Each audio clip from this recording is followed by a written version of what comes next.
કલ્પેશ રાવ ફરી પાછો આપની સમક્ષ YouTube ચેનલ પર હાજર. વાલા મિત્રો, આપણે છેલ્લે ડાયરેક્ટ ઇનડાયરેક્ટ ના પહેલા બે પાર્ટ જોયા, પાર્ટ 1 અને પાર્ટ 2. ફરી પાછા થોડુંક રિવિઝન કરતા જઈએ અને આગળ વધતા જઈએ. વાલા દોસ્તો, ડાયરેક્ટ ઇનડાયરેક્ટ છે એવો ટોપિક છે કે ધોરણ 9 થી લઈ અને કોલેજ કરશો ત્યાં સુધી એ તમારો પીછો નહીં છોડે. એટલે અત્યારથી જ તે એને ફટાફટ તૈયાર કરવા માંડો, જેથી કરીને તમને સમસ્યાઓ જન્મે નહીં. તો રિપોર્ટેડ સ્પીચ એની ચર્ચા કરતા હતા. ડાયરેક્ટ સ્પીચ પ્રત્યક્ષ બોલી, ઇનડાયરેક્ટ સ્પીચ પરોક્ષ બોલી. બે નિયમો છેલ્લે આપણે જોયા હતા. પહેલો નિયમ એમ કહેતો હતો કે રિપોર્ટિંગ વર્બ એટલે બોલનારનું ક્રિયાપદ ગમે તે કાળમાં હોય, પરંતુ રિપોર્ટેડ સ્પીચ છે. રિપોર્ટેડ સ્પીચ એટલે બોલનારની બોલી એટલે અવતરણ ચિહ્નો વાળા ભાગને રિપોર્ટેડ સ્પીચ કહેવાય. શાશ્વત સત્ય એટલે સનાતન સત્ય, જેને અંગ્રેજીમાં યુનિવર્સલ ટ્રુથ કહેવાય. કહેવતો પ્રોવર્બ્સ, જેને અંગ્રેજીમાં પ્રોવર્બ્સ કહેવાય. રૂઢિપ્રયોગો, જેને અંગ્રેજીમાં ઇડિયમ્સ કહેવાય.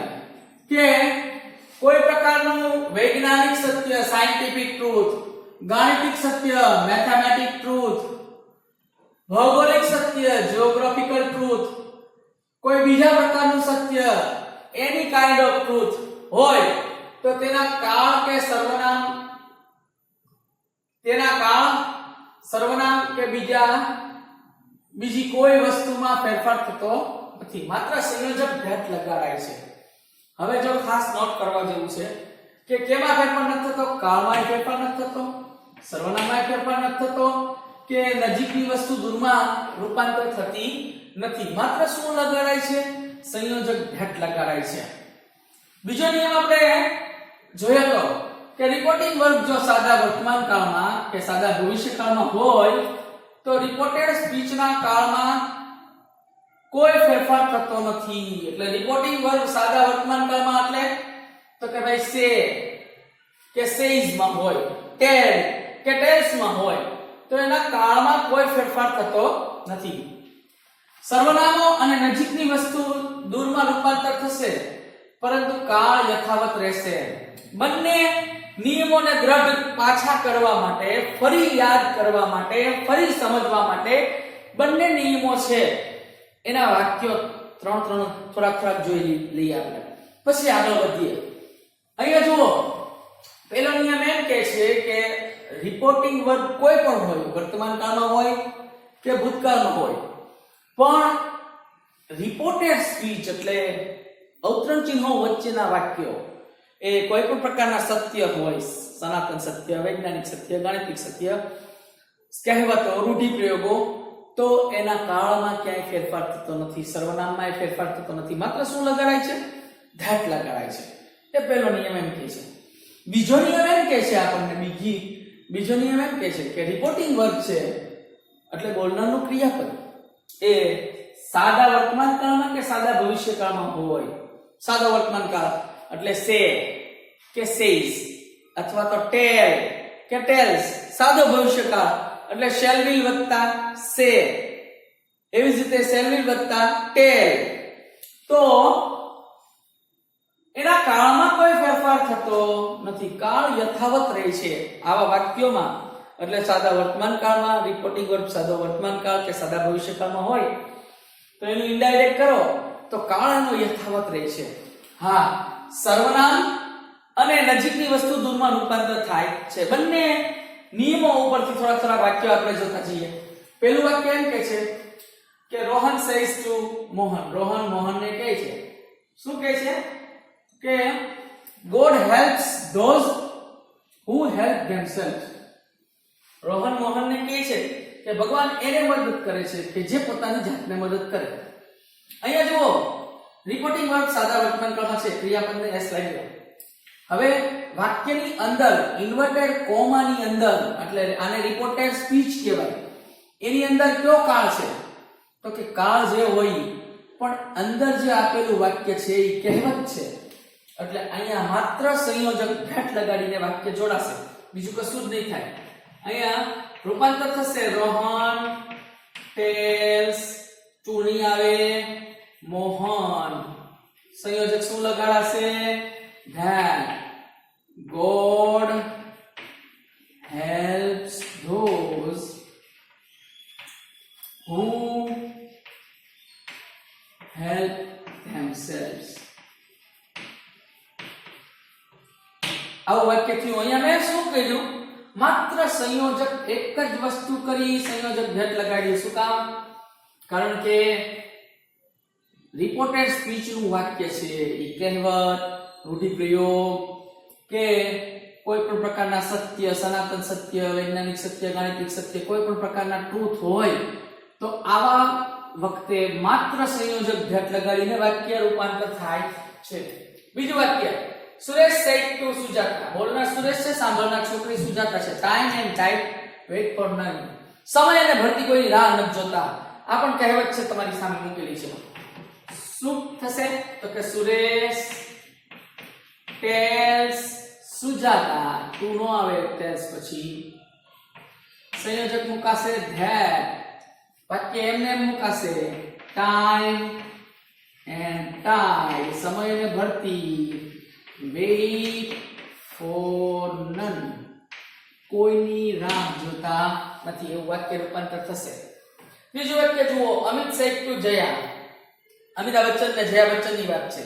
અમિત જયાને કહે છે the substance એટલે પદાર્થ falls એટલે પડે છે on the earth પૃથ્વી ઉપર પડે છે because of gravitation. gravitation એટલે ગુરુત્વાકર્ષણ બળ. ગુરુત્વાકર્ષણને કારણે પદાર્થ છે એ જમીન ઉપર પડે છે. ગમે એટલો ઊંચો ઉછાળો તો એ જમીન ઉપર પાછો પડે છે. કે વાત કરો કે આ શું છે? આ વાક્ય છે ઈ વૈજ્ઞાનિક સત્ય છે. તો સત્ય કોઈ પણ પ્રકારના હોય માત્ર સંયોજક ઘાટ મૂકી વાક્ય જોડી નખાય છે. તો વાક્યનું રૂપાંતર કરું છું જ્યાં આપણે શું કહે છે કે અમિત ટોલ્ડ. જો સાદા ભૂતકાળમાં રિપોર્ટિંગ વર્બ સાદા ભૂતકાળમાં છે છતાં અહીંયા કાળમાં કોઈ ફેરફાર થતો નથી અને માત્ર ધ્યાન લગાડી વાક્ય રૂપાંતર થાય છે. Amit told Jaya that the substance falls on the earth because of અથવા તો due to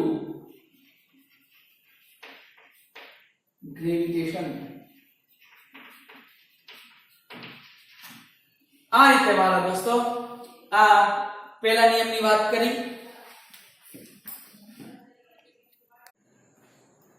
હવે બીજો નિયમ એમ કહે છે કે જો રિપોર્ટિંગ વર્બ સાદા વર્તમાન કાળમાં કે સાદા ભવિષ્યકાળમાં હોય તો રિપોર્ટેડ સ્પીચના કાળમાં કોઈ ફેરફાર થતો નથી. એટલે રિપોર્ટિંગ વર્બ એટલે બોલનારનું ક્રિયાપદ.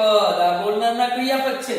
1 2 3 4 5 6 વાક્ય પાસે બધું સાદા વર્તમાન કાળમાં કે સાદા ભવિષ્યકાળમાં હોય તો કાળમાં કોઈ ફેરફાર થતો નથી. હા, સર્વનામમાં અને નજીકની વસ્તુ દૂરમાં રૂપાંતર થાય છે. તો એક્ઝામ્પલ છે કોશા says. કોશા છોકરીનું નામ છે. કોશા કહે છે શું કહે છે into inverted comma I cannot help myself in this case. હું આ કેસની અંદર મારી જાતને મદદ કરી શકીશ નહીં. તો કોશા સાંભળનાર નથી એટલે says નું says જ આવશે. says that I એટલે કોણ? પેલો પુરુષ. પેલા પુરુષનો ફેરફાર બોલનાર પ્રમાણે બોલનાર કોણ છે? કોશા. એટલે she can. જો અહીંયા કાળનો ફેરફાર થયો નથી. જો અહીંયા આની જગ્યાએ સાદો ભૂતકાળ હોય તો can નું મૂળ થઈ જાય.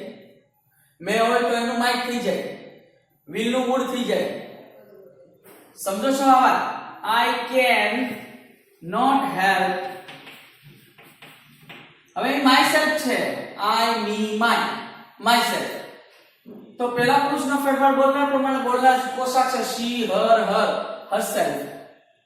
એટલે herself in. હવે his છે નજીકની વસ્તુ છે દૂરમાં રૂપાંતર થશે એટલે that case થઈ જાય. બીજું વાક્ય જુઓ રોશની says to રોનક. બોલનાર રોશની છોકરી છે, સાંભળનાર છોકરો છે. શું કહે છે? you have to know your limitations. તારે તારી મર્યાદા જાણવી જોઈએ. વાક્યનું રૂપાંતર કરશું કેમ થશે? રોશની ટેલ્સ, ટેલ્સ પછી ટુ નહીં આવે, રોનક સંયોજક મુકાશે ધેટ. યુ એટલે કોણ? તો યુ કર્તા તરીકે, યુ કર્મ તરીકે, યોર સંબંધ તરીકે.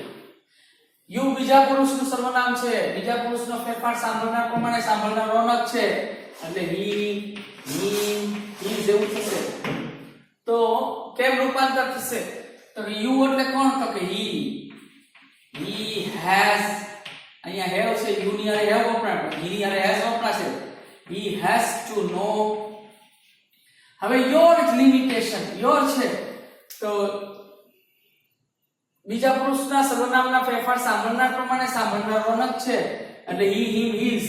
તો હિઝ નું યોર નું રૂપાંતર હિઝ લિમિટેશન, હિઝ લિમિટેશન્સ. આ રીતે વાક્ય રૂપાંતર થશે. આપણે થોડું રફ વર્ક કરતું જવું પડશે વાલા દોસ્તો. જો રફ વર્ક નહીં કરો તો તમને સમજાશે નહીં. બીજું વાક્ય હી સેઝ, એ કહે છે, શું કહે છે? મોના ટીચીસ ઇંગ્લિશ. તો વાક્યનું રૂપાંતર કેમ થશે? હી સેઝ નું સેઝ જ રહેશે કારણ કે સાંભળનાર કોઈ છે. હી સેઝ સંયોજક ધેટ લગાડો, ધેટ. મોનાનું મોના રહ્યું, ટીચીસ ઇંગ્લિશ. આ રીતે રૂપાંતર થશે. પછીનું વાક્ય જો ચોથું, he says to me, બોલનાર he છે, સાંભળનાર me છે. I sing songs, હું ગીત ગાઉં છું. હવે વાક્યનું રૂપાંતર થશે કેમ કરશો? he says, says નું tells થશે કારણ કે સાંભળનાર છે me. he tells me સંયોજક ધેટ લગાડ્યા છે, ધેટ. આ એટલે કોણ? તો કે પહેલા પુરુષ, પહેલા પુરુષનો ફેરફાર બોલનાર પ્રમાણે. બોલનાર કોણ છે? તો કે he, that he. હવે અહીંયા સાદો વર્તમાન કાળ છે, સિંગ છે એટલે તો સિંગ ને s લાગશે, he છે, he આવ્યું એટલે he sings song. આવું વાક્ય રૂપાંતર થશે. પછીનું વાક્ય Rita says I have got my stolen purse. તો વાક્યનું રૂપાંતર થશે, સાંભળનાર નથી એટલે રીતા says that. આ એટલે કોણ? તો કે રીતાની વાત છે. પહેલા પુરુષનો ફેરફાર બોલનાર પ્રમાણે, બોલનાર એટલે રીતા એટલે she has got. હવે my, I, me, my. તો રીતા એટલે she, her, her. તો my નો શું થશે? her stolen purse.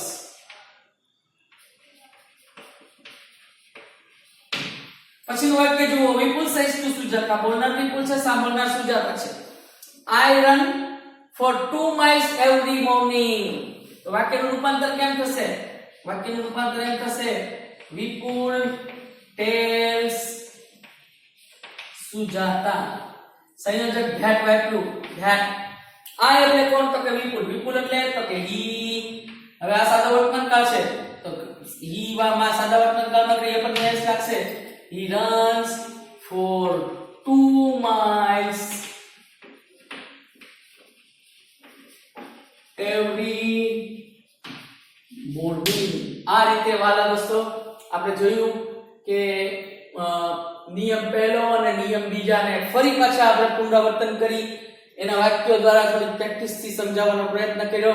હવે સાદા રિપોર્ટિંગ વર્ગ છે એ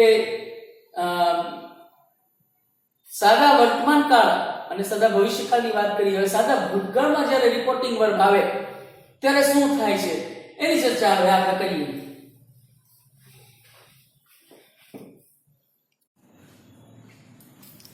વાલા દોસ્તો હવે પહેલો નિયમ જોયો, બીજો નિયમ જોયો, હવે ત્રીજા નિયમ તરફ જઈએ છીએ કે જો રિપોર્ટિંગ વર્બ એટલે બોલનારનું ક્રિયાપદ છે. રિપોર્ટિંગ વર્બ એટલે બોલનારનું ક્રિયાપદ સાદા ભૂતકાળમાં હોય એટલે કે said કે told હોય તો રિપોર્ટેડ સ્પીચ એટલે કે બોલનારની બોલીમાં, બોલનારના વાક્યમાં ફેરફાર થશે.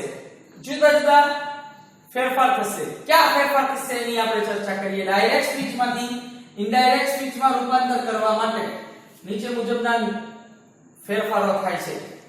હવે જો રિપોર્ટિંગ વર્બ સાદા ભૂતકાળમાં હોય અને રિપોર્ટેડ સ્પીચ છે એમાં ફેરફાર થશે. જો સાદો ભૂતકાળ હોય તો પહેલા તો કાળમાં ફેરફાર થશે મિત્રો.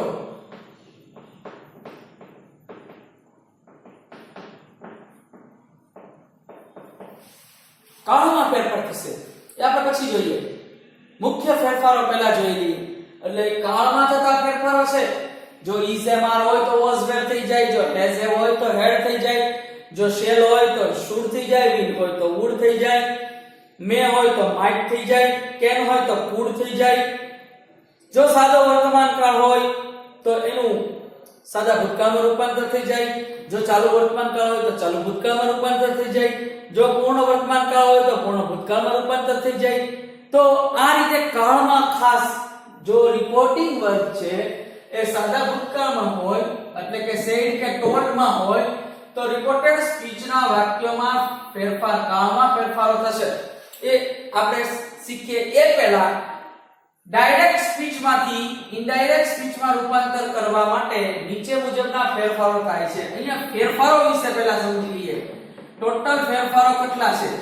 તો આવા ફેરફારો 1 નંબર સર્વનામોમાં થતા ફેરફાર. આ પહેલો નંબર છે સર્વનામોમાં થતા ફેરફારો. બીજો નંબર કાળમાં થતા ફેરફારો. ત્રીજો નંબર નજીકની વસ્તુ દૂરમાં રૂપાંતર થાય છે. એટલે અહીં હોય તો ત્યાં થઈ જાય, this હોય તો that થઈ જાય. એવા મુખ્ય 3 પરિવર્તનો થાય છે એની આપણે ક્રમશઃ ચર્ચા કરીએ. સર્વનામોમાં થતા ફેરફાર. આ પહેલા ફેરફારની એક એ નંબરની વાત કરીએ છીએ કે સર્વનામોમાં થતા ફેરફાર. એટલે પહેલો નિયમ એનો એવો છે કે ડાયરેક્ટ સ્પીચમાં એટલે ડીએસ લખ્યું છે મેં અહીંયા.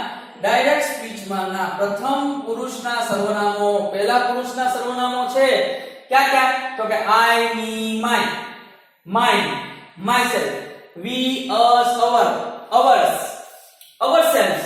તો આ પહેલા પુરુષના સર્વનામો છે. એનું રૂપાંતર રિપોર્ટિંગ વર્બના કર્તા એટલે સબ્જેક્ટ, વાક્યના કર્તા તરીકે એટલે બોલનાર તરીકે, રિપોર્ટિંગ વર્બના કર્તા એટલે સબ્જેક્ટ પ્રમાણે કરવું, બોલનાર પ્રમાણે કરવું. એટલે first person goes with speaker. Speaker ની હારે સંબંધ છે પહેલા પુરુષ છે. હવે બીજો નંબર ડાયરેક્ટ સ્પીચના બીજા પુરુષના સર્વનામો. બીજા પુરુષના સર્વનામો એટલે કર્તા તરીકે you, કર્મ તરીકે you એટલે you, એક વચનમાં બહુવચનમાં, your, yours, yourself અને yourselves. એનું રૂપાંતર રિપોર્ટિંગ વર્બના કર્મ એટલે ઓબ્જેક્ટ પ્રમાણે કરવું, એટલે સાંભળનાર પ્રમાણે કરવું. એટલે બહુ સીધી ને સહેલી વાત છે. પહેલા પુરુષનો ના સર્વનામો છે એનો ફેરફાર બોલનાર પ્રમાણે, બીજા પુરુષના સર્વનામો છે એનો ફેરફાર સાંભળનાર પ્રમાણે. બોલનાર એટલે કર્તા તરીકે વપરાતો શબ્દ, સાંભળનાર એટલે કર્મ તરીકે વપરાતો શબ્દ. જ્યારે ડાયરેક્ટ સ્પીચના ત્રીજા પુરુષના સર્વનામો એટલે કે he, him, his, himself, she, her, hers, herself, it, its, itself, they, them, theirs, themselves નું રૂપાંતર થતું નથી. અર્થાત એનો મતલબ એમ કે તે યથાવત રહે છે. it has no changes. આ સર્વનામો એવા છે ત્રીજા પુરુષના થર્ડ પર્સનના સર્વનામો કે it has no changes. એમને એમ રહે છે, એમાં કોઈ ફેરફાર થતો નથી. એ સર્વનામને એમને મૂકવામાં આવે છે.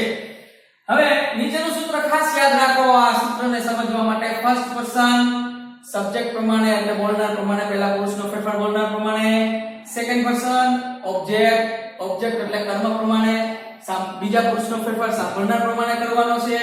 થર્ડ પર્સન એટલે ત્રીજા પુરુષ it has no changes. એને કોઈ ફેરફાર થતો નથી, એ યથાવત રહે છે. પહેલા પુરુષનો ફેરફાર બોલનાર, બીજા પુરુષનો સાંભળનાર અને ત્રીજા પુરુષનો કોઈ ફેરફાર થતો નથી. તો આ આપણે સર્વનામોમાં થતા ફેરફારો જોયા. પછી હવે કાળ અને નજીકની વસ્તુ દૂરમાં રૂપાંતર થાય એની ચર્ચા કરીએ.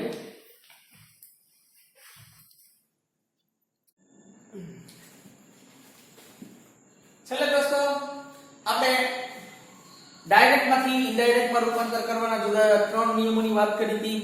પહેલા A નંબર સર્વનામમાં થતા ફેરફારો, બીજો નંબર B નંબર કાળમાં થતા ફેરફારો, એમાં ત્રીજો નંબર લાગુ પડે છે જો રિપોર્ટિંગ વર્બ છે એટલે કે બોલનારનું ક્રિયાપદ છે એ સાદા ભૂતકાળમાં એટલે હોય. સાદા ભૂતકાળમાં એટલે કે said કે told માં હોય તો રિપોર્ટેડ સ્પીચ એટલે બોલનારની બોલીના કાળમાં ક્રિયાપદમાં ફેરફાર થશે. એટલે જો રિપોર્ટિંગ વર્બ છે એ સાદા ભૂતકાળમાં હોય, બોલનારનું ક્રિયાપદ છે એ said અથવા તો told એમ સાદા ભૂતકાળમાં હોય. વિધાન વાક્યની વાત કરીએ છીએ. પ્રશ્નાર્થ વાક્ય હોય તો asked હોય, આજ્ઞાત હોય તો એના ભાવ પ્રમાણે એના ક્રિયાપદ પડતા જતા હોય. આપણે વિધાન વાક્યની જ હજી વાત કરી રહ્યા છીએ. વિધાન વાક્ય પછી પ્રશ્નાર્થ, આજ્ઞાત, ઉદ્ગાર, ટુ વાળા, લેટ વાળા, આવા ઘણા બધા વાક્યોની ચર્ચા કરવાની છે. પણ જો રિપોર્ટિંગ વર્બ વિધાન વાક્યમાં જો રિપોર્ટિંગ વર્બ છે એ સાદા ભૂતકાળમાં હોય, said કે told માં હોય, તો રિપોર્ટેડ સ્પીચના કાળમાં એટલે કે ક્રિયાપદમાં ફેરફારો થશે. કેવા કેવા ફેરફારો થશે ને ક્યાં ક્યાં થશે? ડાયરેક્ટ સ્પીચની અંદર જો is, am અને are હશે તો એનું ઇનડાયરેક્ટ માં was, were થઈ જશે. has અને has કે have હશે તો એનું had થઈ જશે. can હશે તો could થઈ જશે. may હશે તો might થઈ જશે. have to અથવા તો has to હશે તો એનું had to થઈ જશે. shall નું should થઈ જશે અને will નું would થઈ જશે. તો ક્રિયાપદમાં થતા ફેરફારોમાં આવા પરિવર્તનો આવશે. તમામ ક્રિયાપદો છે એ ભૂતકાળમાં રૂપાંતર થઈ જશે ઇનડાયરેક્ટમાં. બીજું એમાં કાળમાં થતા ફેરફારો. કાળમાં કેવા ફેરફારો થાય છે? જો પહેલો નંબર, જો સાદો વર્તમાનકાળ હોય તો એનું સાદો ભૂતકાળમાં રૂપાંતર થશે. બીજું, ચાલુ વર્તમાનકાળ હોય તો એનું ચાલુ ભૂતકાળમાં રૂપાંતર થશે. ત્રીજું, પૂર્ણ વર્તમાનકાળ હોય તો એનું પૂર્ણ ભૂતકાળમાં રૂપાંતર થશે. ચોથું, સાદો ભૂતકાળ હોય તો એનું પૂર્ણ ભૂતકાળમાં રૂપાંતર થશે.